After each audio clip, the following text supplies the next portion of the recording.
बिस्मिल्लाहिर्रहमानिर्रहीम। History mystery के माजिद दोस्तों अस्सलाम वालेकुम। आज हम जिस टॉपिक के बारे में बात करेंगे वो यूएस और रसिया के बारे में है। जी हाँ, यूक्रेन की कशीदगी इतनी बढ़ चुकी है।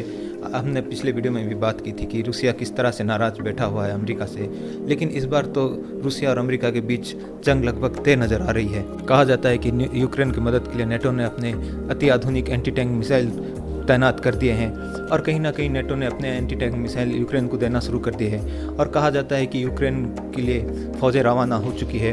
अमेरिका की 8,500 फ़ौज यूक्रेन के मदद के लिए जा चुकी है, पहुंच चुकी है।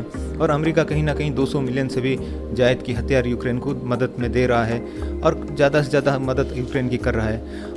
जो बाइडेन ने रूसिया को चेतावनी देते हुए कहा है, अगर रूस ने कुछ भी हरकत करने की कोशिश की तो उसकी भारी कीमत चुकानी होगी, उसे भयानक सैंक्शन का सामना करना होगा।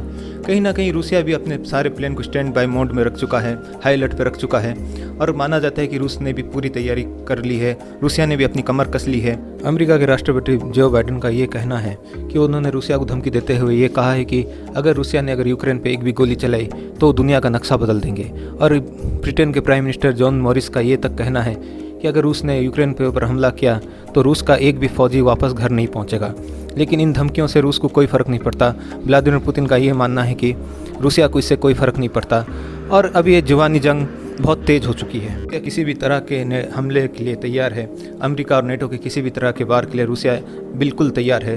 रूस ने अपने 1 लाख से ज़्यादा फौज लगा रखी है बॉर्डर पे और S-400 भी रूस ने तैनात कर दिया है और रूसिया के सारे jet planes stand by mode में हाई अलर्ट में हैं।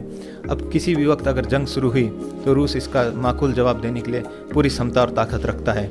माना जाता है कि यूक्रेन और रूस के बीच में जो तनातनी है वो काफ़ी हद तक बढ़ चुकी है। रूस का कहना है कि वो यूक्रेन पर हमला नहीं करेगा क्योंकि वो यूक्रेन को अपना एक पार्ट मानता है और रूसिया का ये कहना है कि अगर नेटो अगर उसके शर्त मान ले तो रूसिया अपने फौज पीछे ले सकता है। लेकिन नेटो कहीं ना कहीं रूसिया के शर्त मानने से इनकार कर रहा है और रूस को उकसा रहा है। और रूस और नेटो के बीच में कशीदगी इतनी बढ़ चुकी है कि दोनों फौजें एक दूसरे के लिए आमने सामने आ चुकी है और एक दूसरे के आमने सामने तैयार खड़ी हुई है। प्रेसिडेंट व्लादिमीर पुतिन ने ये कहा है कि नेटो को अपने सैन्यों को पीछे हटा लेना चाहिए और यूक्रेन को नेटो में शामिल नहीं करना चाहिए और किसी तरह की नेटो की मदद यूक्रेन तक नहीं पहुंचनी चाहिए। ये सिंपल से शर्त रूसिया ने रखी है, मगर नेटो और अमेरिका इस शर्तों को मानने से इनकार कर रहा है। इसलिए कशीदगी दिन ब दिन बढ़ती जा रही है और माना जाता है कि किसी भी वक्त हमला हो सकता है। और यहाँ तक कहा जाता है कि रूस के ऊपर आज तक किसी भी देश ने अगर ठंड के महीने में हमला किया है वो नाकाम हुआ है। जैसे कि नेपोलियन ने रूस के ऊपर हमला करने की गलती की थी, वो भी बुरी तरह नाकाम हुआ। और माना जाता है हिटलर ने भी ठंड में रूस के ऊपर हमला करने की कोशिश की थी, नाजी जर्मनी फ़ौज ने भी, और नाजी जर्मनी फ़ौज को भी मुंह की खानी पड़ी। क्या अमेरिका भी वही गलती कर रहा है? देखिए, रूस एक बहुत बड़ी ताकत है और माना जाता है कि रूसिया के पास इतने अत्याधुनिक मिसाइल, सुपरसोनिक मिसाइल और जेट है कि वो किसी भी देश को पलक झपकते ही तबाह कर सकता है। उसके सामने यूक्रेन और नेटो कहीं नहीं ठहरते। रूस अकेला ही पूरी दुनिया के लिए काफ़ी है, ऐसा माना जाता है, एक्सपर्ट्स का कहना है। लेकिन सच क्या है, झूठ क्या है, ये तो आने वाला वक्त बताएगा। क्या दुनिया सच में तीसरे जंग अजीम की तरफ बढ़ रही है? कहता है कि अमेरिका और रूस के बीच में जो तनातनी अब मौजूद है वो क्यूबा मिसाइल संकट से भी कहीं बड़ी है।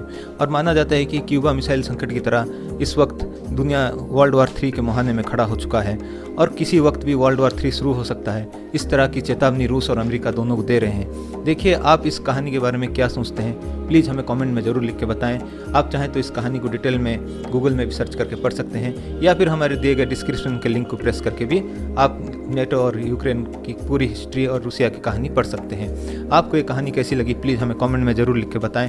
इस कहानी को ज़्यादा से ज़्यादा लाइक करें, शेयर करें और बेल आइकन के बटन को दबा के इस चैनल को सब्सक्राइब कर लें। जब आप इस चैनल को सब्सक्राइब करेंगे तो हमारी हौसला अफजाई होगी। हम आप तक ऐसे ही नए और इंटरेस्टिंग वीडियो लाते रहेंगे। मिलते ही अगली ऐसी इन्फॉर्मेटिव कहानी के साथ। तब तक दीजिए आपके दोस्त को इजाज़त। Thank you.